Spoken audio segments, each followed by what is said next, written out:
There's a reason Argentina are the defending world champions.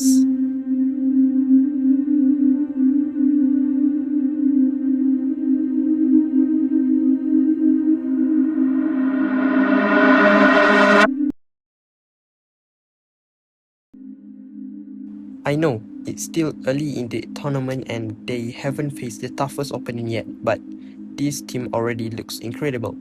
More importantly, it's still largely the same core that won the 2022 World Cup, and that continuity matters a lot in the international football.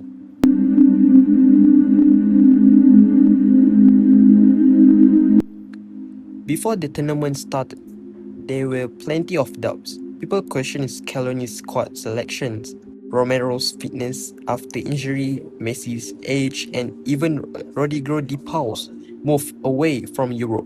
But so far, almost all those concerns have disappeared. One thing you have to understand about Argentina is that club form almost doesn't matter. When these players put on the national team jersey and play alongside Messi, they somehow reach another level. We have seen it over and over again. Even without Di Maria and with an older Messi, the foundation of this team remains intact. History shows that dominant international sides keep a strong core together. Spain dominated world football from 2008 to 2012 because players like Xavi, Iniesta, David Villa, and Sergio Ramos stayed together across multiple tournaments.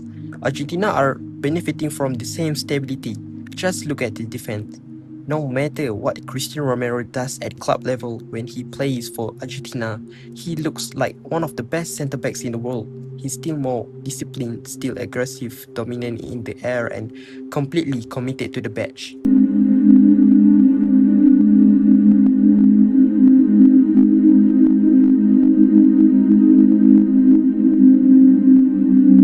Alongside him is Lisandro Martinez.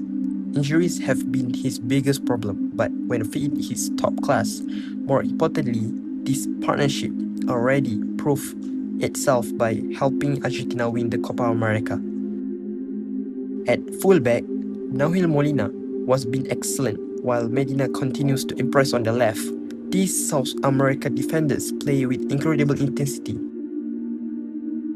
Moving into midfields, Alexis McAllister is another perfect example of player transforming for Argentina.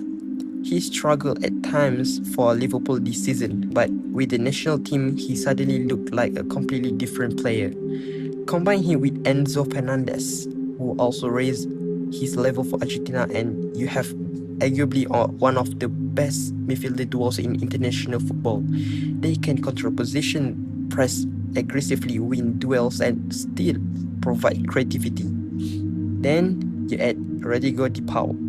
A lot of people laugh when he moved to Inter Miami, but physically he still looks fantastic. He continues to do all the dirty work, the team, and remains absolutely crucial to the way Argentina play. Yes, he can be annoying to opponents, constantly arguing and getting involved in battles, but for Argentina, he's elite. These players know each other's movement instinctively. That's something very few national teams can replicate. Lautaro Martinez continues to start despite Julian Alvarez being unavailable, which says a lot about the quality in this squad. I have criticized Lautaro before, but he redeemed himself during the Copa America and still contributes so much even when he's not scoring. His movement, pressing, and link-up play are all vital. And if Lautaro struggles, Argentina can simply bring on Julian Alvarez, who also combines brilliantly with Messi. Then, of course, we get to Lionel Messi. At nearly 40 years old player, he's still deciding games at the World Cup. Much criticism he used to receive for his international performance. At the time of recording, all of Argentina's goals have come from Messi. But despite that, I completely disagree with the idea that Argentina are too dependent on him. We have already seen this team perform extremely well without Messi during the qualification and previous tournaments. This isn't a one-man team. Argentina are already an excellent side. Messi simply provides the extra bench And I think being defending champions has actually helped this team.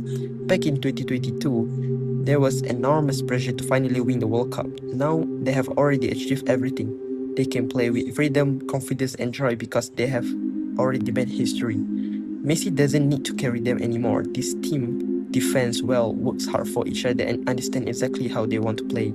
Of course, some people will say they have only played weaker opposition so far, but we have already seen throughout this tournament that upsets happen all the time. Strong teams can struggle against anyone. Now, can they retain the World Cup? That's the big question. Winning back-to-back World Cup is incredibly difficult, and one team that could definitely stop them is France. Because as unbelievable as World Cup Messi is, World Cup Kylian Mbappe is a completely different monster.